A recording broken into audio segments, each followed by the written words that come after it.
இந்த ஷார்ட்ஸ்ல நமக்கு வந்து அசிடிக் ப்ராப்பர்ட்டிக்கும் ஹைபிரிடைசேஷனுக்கும் நமக்கு வந்து என்ன ரிலேஷன் நம்ம பார்க்க போறோம். ஓகேவா?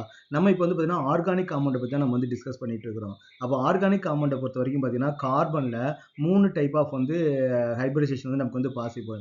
இப்போ ஃபார் எக்ஸாம்பிள் பார்த்தீங்கன்னா அல்கேன் வந்து நமக்கு என்ன இருக்குன்னு பார்த்தீங்கன்னா sp3 ஹைபிரிடேஷன் வந்து இருக்கும். எல்லா அல்கேனுமே நமக்கு என்ன இருக்குன்னு பார்த்தீங்கன்னா sp3 ஹைபிரிடேஷன். அப்போ நமக்கு வந்து sp3 ஹைபிரிடேஷன் ஒரு கார்பனை சுற்றி எல்லாமே சிக்மா பாண்டா இருந்துச்சுன்னா அதை நம்ம sp3 ஹைபிரிடேஷன் சொல்லுவோம்.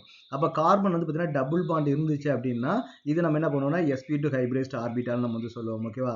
அப்போ ட்ரிபிள் பாண்ட் இருந்துச்சு அப்படின்னா சி ட்ரிபிள் பாண்ட் சி இருந்துச்சுன்னா இது நம்ம என்ன சொல்லுவோம் sp ஹைபிரிடைஸ்ட் ஆர்பிட்டால் வந்து நம்ம சொல்றோம். ஓகே, அப்போ ஆர்கானிக் காம்பவுண்டை பொறுத்த வரைக்கும் இந்த 3 டைப் ஆஃப் வந்து ஹைபிரிடைசேஷன் வந்து நமக்கு வந்து இருக்குது.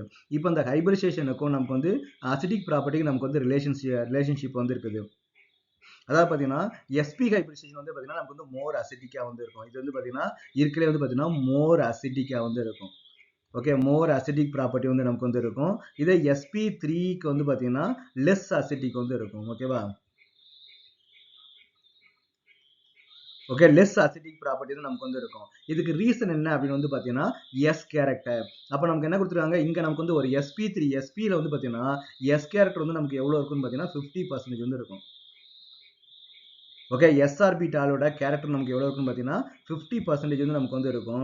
அதே வந்து பார்த்தீங்கன்னா ஒரு sp3ல வந்து பார்த்தீங்கன்னா எஸ் கேரக்டர் நமக்கு எவ்வளோ இருக்கும் பார்த்தீங்கன்னா ஜஸ்ட் வந்து பார்த்தீங்கன்னா 25% தான் இருக்கும். அப்போ நமக்கு வந்து எஸ் கேரக்டர் அதிகமாக எலக்ட்ரோ நெகட்டிவிட்டி வந்து அதிகமாகும். இப்போ ஃபார் எக்ஸாம்பிள் வந்து இந்த கார்பன் வந்து இருக்குது. இந்த கார்பன் வந்து என்ன இருக்குது sp ஹைபிரிடேஷன் வந்து இருக்குது. அப்போ எஸ் கேரக்டர் வந்து நமக்கு 50% இருக்குது.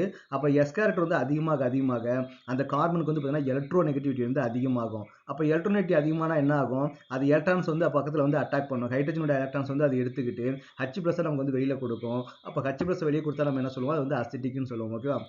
அப்போ எஸ் கேரக்டர் அதிகமாக அதுக்கு வந்து அசிடிக் ப்ராப்பர்ட்டி நமக்கு வந்து அதிகமாகும்.